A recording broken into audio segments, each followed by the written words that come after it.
جیلان جو بغداد کے قریب ایک علاقہ ہے، وہاں کا ایک واقعہ سناتا ہوں، اور یہ کتاب ہے تحفۃ الراغبین۔ اس میں یہ واقعہ موجود ہے۔ ایک نوجوان دشت و صحرا کا سفر کرتا تھا اور مجاہدہ نفس میں مصروف تھا، عبادت الہی میں مصروف تھا۔ اچانک دریا کے کنارے اسے ایک سیب تیرتا ہوا نظر آیا۔ اس نوجوان کو بھوک نے ستایا تھا، سیب اٹھایا اور اٹھا کر کھا لیا۔ تھوڑی دیر بعد احساس ہوا کہ یہ سیب جو ہے یہ تو کسی کا مال ہے، کسی کی ملکیت ہوگا، بغیر اجازت میں نے کھا لیا۔ کہیں ایسا نہ ہو کہ میں اس سیب کی وجہ سے اللہ کی بارگاہ میں پکڑا جاؤں۔ خوف خدا تھا اس کے دل میں۔ تلاش کرتے کرتے دریا کے کنارے چلتے چلتے چلتے ایک باغ میں پہنچا۔ دیکھا وہاں سیب کے درخت تھے، سمجھ گیا کہ اسی باغ کے درخت سے سیب گرا ہوگا، دریا میں گرا ہوگا اور دور کسی علاقے میں نے سیب کو کھایا ہے۔ باغ کے مالک کے پاس پہنچے۔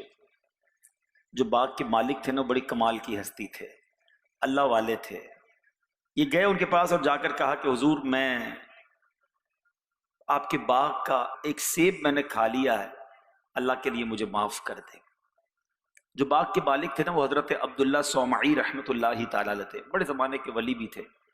وہ حیران ہو گئے کہ یہ نوجوان اتنا خوف خدا والا، ایک سیب کا حق بخشوانے کے لیے اتنا سفر کر کے آیا۔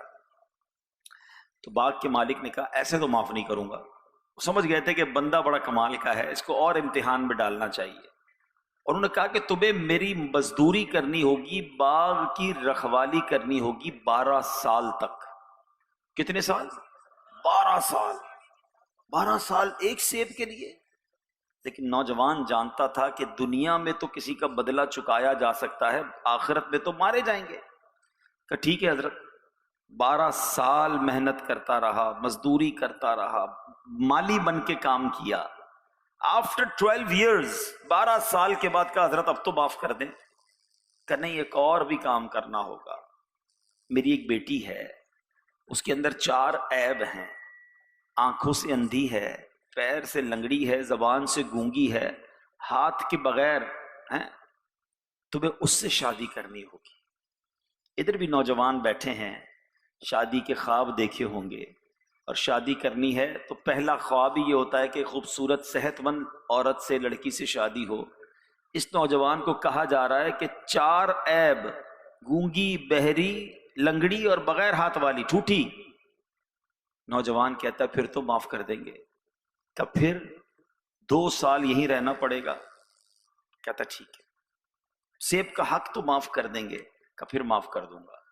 شادی ہوتی ہے، نکاح ہوتا ہے۔ یہ نوجوان اپنے جب حجرہ عروسی میں، شادی کے کمرے میں جاتا ہے تو گھبرا جاتا ہے کہ کہا تو یہ گیا تھا کہ اندھی، لنگڑی، لولی، بہری، مگر یہ تو آنکھ بھی سلامت، کان بھی سلامت، زبان بھی سلامت، پرفیکٹ، خوبصورت دوشیزہ۔ نوجوان کہتا ہے حضور لگتا ہے غلطی ہو گئی، آپ نے نکاح تو پڑھایا تھا، یہ تو اندر کوئی اور عورت ہے۔ کہا بیٹا یہی میری بیٹی ہے۔ اب وہ بزرگ مسکرائے کہ جب تم پہلی بار آئے تھے نا میرے پاس سیب کا حق بخشوانے، مجھے اسی وقت احساس تو ہو گیا تھا کہ تم بڑے نیک ہو، خوف خدا والے ہو۔ تمہارا ایک اور امتحان لیا، 12 سال تک تم اللہ کی رضا کے لیے میرے پاس کام کرتے رہے۔ جب میں نے جان لیا نا تو پھر میں نے تمہیں اپنی بیٹی سے رشتہ کروایا ہے۔ سنو، میری بیٹی لنگڑی نہیں ہے، اس لیے لنگڑی کہا تھا کہ وہ بے پردہ کبھی اپنے گھر سے باہر چلی ہی نہیں ہے۔ اندھی نہیں ہے، اس لیے اندھی کہا تھا کہ اس کی آنکھوں نے کبھی حرام دیکھا ہی نہیں ہے۔ میری بچی جو ہے وہ بہری نہیں ہے، اس لیے بہری کہا تھا کہ حرام سنا نہیں ہے۔ بغیر ہاتھ والی نہیں، اپنے ہاتھوں سے کبھی اس نے حرام کام کیا ہی نہیں ہے، اس لیے میں نے یہ سب باتیں کہی تھیں۔ بڑی نیک پارسا میری بیٹی ہے، تیرے جیسے ہی مجھے نیک نوجوان کی ضرورت تھی۔ جا زندگی گزار، اپنی زندگی کے حسین جو دن ہے وہ اپنی زوجہ کے ساتھ گزارو۔ اب میرے پیارے اسلامی بھائیوں ذرا سوچئے گا، عورت کتنی نیک ہے، حرام دیکھا نہیں ہے، حرام سنا نہیں ہے، حرام بولا نہیں ہے، پیر سے حرام جگہوں پر بے پردہ بار گئی نہیں ہے۔ اور لڑکا کیسا ہے جو ایک سیب کا حق بخشوانے اتنی محنت کر رہا ہے۔ دونوں نیک اور پارسا ملتے ہیں تو آپ کو پتہ ہے ان کے یہاں اولاد کون پیدا ہوتی ہے؟ کوئی اور نہیں، یہ پیران پیر شیخ عبد القادر جیلانی کے والدین کا واقعہ ہے۔ ان کے یہاں جو بیٹا پیدا ہوتا ہے وہ عبد القادر جیلانی ہوتا ہے۔ اب ذرا